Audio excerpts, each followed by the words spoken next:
Which language modality should learners focus on? Either listening or speaking, reading or writing? Which one should be emphasized more in the beginning? So a lot of studies have shown that people who are learning a language need what's called a silent period where they're not actively speaking or writing in the language. So when you start with a language, I strongly believe that you should start with listening and reading.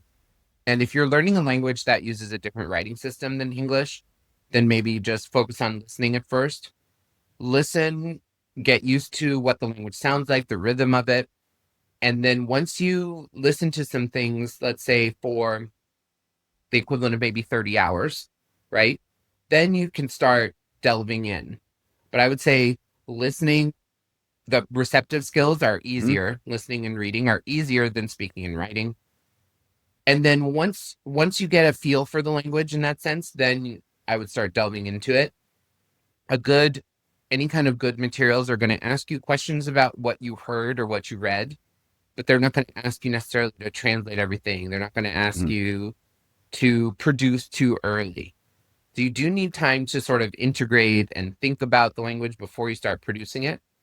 We see this in children as well. So children spend a lot of time actually listening to the language that they're learning in their home or languages they're learning in their home. So they don't speak right away. And then they start to babble. And then the babbling turns into one word. And then one words become two words. And then two words become three. And then they gradually become more proficient. So people make a big deal about the differences between children learning languages and adults. There are differences, but I would say there's a lot of commonality as well. And one of those commonalities is having this sort of silent period where you're just listening.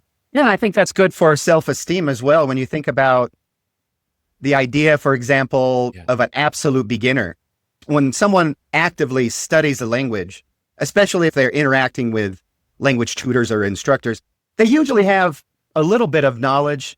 They've listened to the language. They know a few words.